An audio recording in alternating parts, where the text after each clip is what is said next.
ఇప్పుడే జీ5 app download చేయండి. చూడండి మీ ఫేవరెట్ టీవీ షోస్ ఎప్పుడైనా ఎక్కడైనా. డాక్టర్ గారు, మరి ఈ పచ్చి మ్యాంగో సీజన్ అయిపోతుంది కాబట్టి ఈ సీజన్లో షర్బత్లు కూడా ఎక్కువ తాగుతూ ఉంటారు. ఆ షర్బత్ని బయట కొనుక్కునే వాటికంటే కూడా మన ఇంట్లో తయారు చేసుకుంటే బాగుంటుంది కాబట్టి ఆ రెసిపీ ఒకసారి చూపిస్తారా? మామూలుగా పచ్చి మామిడికాయని ఎప్పుడన్నా మనం తింటే పళ్ళు పులిసిపోయి ఇబ్బంది అవుతుంది.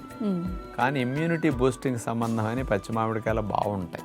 జనాలకి తినటం కంటే షర్బత్తులా చేసి తాగటం అంటే చాలా ఇష్టం. దాని కొరకు ఇక్కడ ఈ సీజన్లో ఇమ్యూనిటీని బాగా పెంచుకోవడానికి ఉపయోగపడే షర్బత్ లాగా తేనె ఉపయోగించి మిరియాలు, అల్లము వీటిని ఎక్కువగా ఉపయోగిస్తూ దీనితో పాటు మనకి సోంపు బాగా ఉపయోగపడుతుంది. ఇలాంటి వాటితో షర్బత్ చేసుకుంటే హాని కలిగించేవి ఏమీ లేవు కాబట్టి ఆరోగ్యానికి అసలు ఇబ్బంది లేకుండా ఫ్యామిలీ మెంబర్స్ అందరూ షర్బత్ ని ఈ మ్యాంగో సీజన్ లో హెల్దీగా చేసుకోవడానికి బాగుంటుంది. ఎలా తయారు చేసుకోవాలి చూద్దాం. రా మ్యాంగో షర్బత్ తయారు చేయడానికి కావాల్సిన పదార్థాలు: పచ్చి మామిడికాయ 1, పుదీనా అరకప్పు, తేనె 2 టేబుల్ స్పూన్లు, అల్లం ముక్కలు 2-3, మిరియాలు 1 టీ స్పూను, సోంపు 1 టీ స్పూన్. ముందుగా మనం తీసుకున్న పచ్చి మామిడికాయని తొక్క చెక్కేసి మామిడికాయ ముక్కల్ని చిన్నగా అట్లా కట్ చేసుకుని మిక్సీ జార్లో వాటిని వేసేసి దానిపైన కొద్దిగా పుదీనా ఆకులు శుభ్రం చేసుకున్న వాటిని వేసేసి దీనితో పాటు అల్లం ముక్కలు, సోంపు, మిరియాలు వీటన్నిటిని వేసేసి ఒకసారి గ్రైండ్ చేస్తే కొద్దిగా ఆ ముక్కలు, పుదీనా ఆకులు ఒక మాదిరిగా నలుగుతాయి. అప్పుడు కొద్దిగా నీళ్లు పోసేసి బాగా మెత్తగా పేస్ట్లు అయ్యేటట్టు గ్రైండ్ చేయాలి. అలా బాగా గ్రైండ్ అయిన తర్వాత అందులో కొంత తేనె కలిపేసి తీపి కొరకు మరోసారి తిప్పేస్తే పూర్తిగా కలిసిపోయి షర్బత్ రెడీ అవుతుంది. ఫైనల్ గా దాన్ని ఒక మట్టి పాత్రలో ఫ్రిడ్జ్ లో పెట్టకుండా కుండలో పెట్టుకుంటే చల్లగా ఉంటాయి కాబట్టి ఒక ఫిల్టర్ లో వేసేసి పైన పిప్పి తీసేస్తాం. అందులో ఉండే రసం అంతా దిగుతుంది. దానికి కావలసినట్టు మనం నీళ్లు కలిపేసుకుంటే ఆరోగ్యకరమైన రా మ్యాంగో షర్బత్ రెడీ అయిపోతుంది. చూసారుగా, మరి వేసవికాలం అంతా కూడా షర్బత్ సీజన్ అని చెప్పొచ్చు. వేసవికాలం వచ్చిందంటే చాలు బయట షర్బత్ కాన్సన్ట్రేటెడ్ సిరప్స్ దొరుకుతాయి కాబట్టి అవి తెచ్చుకొని ఇంట్లో కలుపుకుంటూ ఉంటాం. అలా కాకుండా ఇంట్లో షర్బత్ని తయారు చేసుకునే విధానం ఏంటో డాక్టర్ గారు మన ఎపిసోడ్లో చూపించారు కాబట్టి ప్రయత్నించి చూడండి. నాకు ఈ మోకాళ్ళ నొప్పులు ఉన్నాయి సార్. 2 మోకాళ్ళ గుజ్జు అరగడం స్టార్ట్ అయిందని 2 సంవత్సరాలు 3 సంవత్సరాల కిందనే చెప్పిండ్రు. ఎడమ చెయ్యి వాపు ఉంటది, థైరాయిడ్ ఉంది నాకు. ఇట్లా చిన్న స్టూళ్ళ మీద కూర్చుండి లేస్తే మోకాళ్ళ నొప్పులు, అట్లా నడుస్తుంటే చేస్తుంటే కూడా కాళ్ళ నొప్పులు.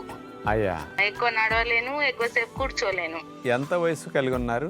నేను 41 ఉంటా సార్. మరి అప్పటికే మోకాళ్ళు అరిగిపోయినాయి అన్నారా? లెఫ్ట్ సైడ్ ఎక్కువ గుజ్జు అరిగింది, రైట్ సైడ్ కొంచెం తక్కువ ఉంది అన్నారు. లెఫ్ట్ సైడ్ కూడా కొంచెం కాలు ఇట్లా బెండ్ అయినట్టు ఉంటది, స్ట్రేట్ గా ఉండదు. అదేలేండి. మీరు ఎంత ఎత్తు ఉంటారు, ఎంత బరువు ఉంటారమ్మా? నేను 5'2" ఉంటా, 75 kgs ఉంటా. అది 52 కేజీలు ఉండాలి. మీరు 22 కేజీలు ఎక్కువ మోస్తున్నారు. అందుకని మోత బరువుకే వెరికోజ్ వెయిన్స్ లోపల దెబ్బతింటాం. కానీ దీనివల్ల మీకు కొద్దిగా మోకాళ్ళు భారం మోసి కూడా దెబ్బతింటాం అనేది జరిగినాయి అమ్మా. 40 ఏళ్ళకి ఆపరేషన్కి వెళ్ళటం 42 ఏళ్ళకి అంత మంచిది కాదమ్మా. చెప్పలేదు సార్, ఆపరేషన్ అని ఏం చెప్పలేదు. కాళ్ళకి మాత్రం 2 కాళ్ళకి పట్టీలు వేసుకొని ఉంటా. ఎటన్నా వెళ్ళినా, కొద్దిసేపు నడిచినా, చేసినా అట్లా. అంటే మీరు పాదాల కింద దిండు పెట్టుకుని పడుకోవటం చేయండి. కాళ్ళల్లో బరువు తగ్గుతుంది కొంత, అంటే భారం లోపల వెరికోజ్ వెయిన్స్ కి మంచిది. పని చేసేటప్పుడు కూడా 1 గంట 2 గంటలు పని చేసుకున్నా మళ్ళీ ఎత్తి మీద పెట్టి పడుకుంటూ అట్లా ఉంటే మంచిదమ్మా ఇది. దీంతో పాటు మీరు మోకాళ్ళ నొప్పులు తగ్గాలంటే మధ్యాహ్న పూట తినే ఆహారంలో కూరలు ఉప్పు లేకుండా వండుకోవాలి. కూరలలో ఉప్పు లేకపోతేనమ్మా 2nd గ్రేడ్ 3rd గ్రేడ్ మోకాళ్ళ నొప్పులు ఉన్న వాళ్ళు కూడా మళ్ళీ 1st గ్రేడ్ కి పూర్తిగా నార్మల్ అయ్యే అవకాశాలు ఉంటాయమ్మా. అంటే ఉప్పు తగ్గిస్తే తగ్గట్లేదమ్మా, ఉప్పు మానేస్తే తగ్గుతాయి. ఎందుకంటే మనం తిన్న ఆహారంలో బయట నుంచి వేసుకునే ఉప్పు అంతా టేస్ట్ కోసమే తప్ప బాడీకి అక్కర్లా. బయట నుంచి వెళ్లే ఉప్పు అంతా చెమట ఎక్కువ పట్టే పనులు చేయనందువల్ల లోపల ఎక్కువ పేరుకుంటున్నది, బయటకు తక్కువ పోతున్నది. అందుకని ఆ పేరుకుని ఉప్పు అంతా కీళ్ల సందుల్లో పేరుకుని ఆ కీళ్ల సందుల్లో జిగురు ఉత్పత్తి చేసే కణాల పొరల్ని డ్యామేజ్ చేసి వస్తుంది. అందుకని ఉప్పుకి కీళ్ల నొప్పులకి డైరెక్ట్ సంబంధం ఉంటుంది. అందుకని మీరు మధ్యాహ్న పూట మనం చూపించేటట్టు వంటలు వండుకుని ఒక ఆకుకూరలో వెజిటబుల్ కర్రీస్ కానీ అట్లాంటివి వండుకుని ఎక్కువ కర్రీస్ పెట్టుకుని తినాలి, ఉప్పు లేకుండా తినాలి. మామిడికాయ పొడి, చింతకాయ పొడి ఇట్లాంటివి వాడుకుంటే కూరలు ఉప్పు లేని లోటు లేకుండా చాలా టేస్ట్గా వస్తాయి. 1 పుల్కా పెట్టుకోండి, కొంచెం పెద్ద సైజ్ అయితే 1, చిన్న పుల్కాలు అయితే 2 రెండు చాలు. ఆ, పొరలు వచ్చేటట్టు మంట మీద పెట్టి కాల్చుకుని వాటిని పై పొర తుంపి కూర ముద్ద పెట్టుకోండి, కింద పొర తుంపి ఇంకో కూర ముద్ద పెట్టుకోండి. అట్లా 2 పుల్కాలు 1 పుల్కాలోనే కూరలు ఎక్కువ తినేస్తే వెయిట్ బాగా తగ్గుతారమ్మ. ఉప్పు మానేసినందుకు నొప్పులు తగ్గుతాయి, అన్నం మానేసి పుల్కా తిన్నందుకు వెయిట్ తగ్గుతారు. సరే. మోకాళ్ళ మీద నొప్పి భారం పడకుండా చేసే వ్యాయామాలు ఉంటాయి చూసారా, అవునండి. అలాంటివి వచ్చినప్పుడల్లా కాస్త రికార్డ్ చేసుకుని వాటిని ఎక్కువ చూసి అభ్యాసం చేయండి. 2 పూట్ల చేయాలి బరువు తగ్గాలంటే. 2 పూటలు. సరే. ఎందుకంటే పొద్దున 1 గంట సేపు, సాయంకాలం 1 గంట సేపు కష్టపడితే ఒక 600-700 శక్తి అన్నా శరీరంలో ఖర్చు అవుతుంది. ఇదంతా నిల్వ ఉన్న కొవ్వు నుంచి కరిగించడానికి అవకాశం ఉంటుందమ్మా. అవును సార్. డాక్టర్ గారు, మరి మనందరం కూడా ఆరోగ్యకరంగా ఉండాలన్నా లేదంటే ప్రాణాలతో ఉండాలన్నా కూడా మాటకొస్తే గుండె ఆరోగ్యం మనందరికీ ఎంతో అవసరం. మరి అలాంటి గుండెని ఆరోగ్యవంతంగా ఉంచే కార్డియో ఎక్సర్సైజెస్లో స్పెషల్ ఎక్సర్సైజ్ ఇవాళ చూద్దామా? భార్యాభర్తల జంటలాగా గుండె ఊపిరితిత్తులు కలిసికట్టుగా పనిచేస్తుంటాయి శరీరం. అవును. గుండె వేగం పెరిగితే ఊపిరితిత్తుల వేగం పెరుగుతుంది. ఈ 2 లింక్ అట్లా ఉంటుంది అనమాట. ఈ 2 బాగుంటే ఆయుష్ బాగుంటుంది.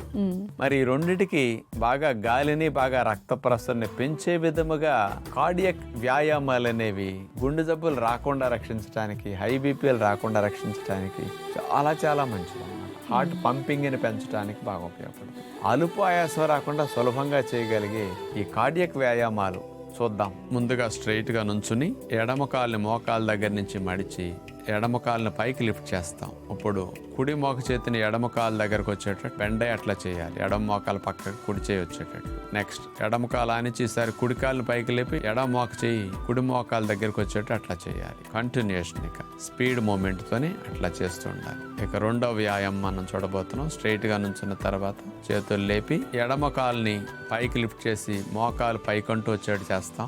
మోక చేతులు అట్లా వస్తాయి అన్నమాట. ఈసారి కుడి కాలుని పైకి లిఫ్ట్ చేస్తాం. 2 చేతులు కుడి కాలుకి అటు ఇటు అట్లా వెళ్ళిపోతాయి. గుండెకి రక్త సరఫరా బాగా జరుగుతుంది. శ్వాసలు కూడా దీర్ఘంగా తీసుకోగలుగుతాం ఇక్కడ. ఇక మూడవ వ్యాయామం, ఎడమ కాలు ముందు పెడతాం, కుడి కాలు వెనక్కి పెడతాం. చేతులు 2 స్ట్రైట్ గా పైకి లేపి చాపేసి కుడి కాలు వెనక నుంచి ముందుకు తీసుకొచ్చి కుడి మోకాలు రొమ్ము దగ్గరికి వెళ్ళేటట్టు పైకి లాక్కుంటాం. అట్లా మూమెంట్ ఉన్నప్పుడే ఈ బ్యాలెన్స్ కుదురుతుంది. ఆ ఊపులోనే కాలు పైకి వెళుతుంది. చేతుల సపోర్ట్ అట్లా ఉంటేనే బాగా చేయగలుగుతారు. అదే విధముగా ఎడమ కాలు వెనక నుంచి రొమ్ము దాకా తీసుకొస్తాం. చేతులు వెనక్కి అట్లా వెళ్ళిపోతాయి. లెఫ్ట్ లెగ్ మూమెంట్ కార్డియో వ్యాయామం, ఇది మూడవది. ఇక 4వ వ్యాయామం, 2 కాళ్ళు ఆనిచ్చి నుంచుంటారు. ఎడమ కాలు మోకాల దగ్గర బెండ్ చేస్తాం, కుడి కాళ్ళని స్ట్రైట్ చేస్తాం అట్లా పక్కకు పెట్టి. ఒక చేయి చాపేస్తే మరో చేయి నడుము మీద ఉంటుంది. అట్లా కాళ్ళు చేతులు ఆల్టర్నేటివ్ మూమెంట్ తో అట్లా చేస్తూ అట్లాగే కంటిన్యూస్ గా కార్డియో వ్యాయామం 4 చేస్తాం. వెరికోజ్ వెయిన్స్ తగ్గటానికి, శరీరం బరువు తగ్గటానికి, బాడీ బాగా వార్మప్ అవటానికి, గుండె రక్త ప్రసరణ పెంచడానికి కార్డియో వ్యాయామాలు బాగా మంచిది. డాక్టర్ గారు, మన కార్యక్రమంలో భాగంగా ప్రేక్షకులందరికీ కూడా ఆరోగ్యమే మహాయోగం అని ఎందుకు అంటాము, అసలు మన అవయవాలు పనిచేయాలంటే సరైన ఆహారం ఎంత తోడ్పడుతుందో చెప్పినందుకు ధన్యవాదాలండి. ధన్యవాదములమ్మా. జీ5 యాప్ డౌన్లోడ్ చేసి అన్ని ఎపిసోడ్స్ పూర్తి ఉచితంగా చూడండి.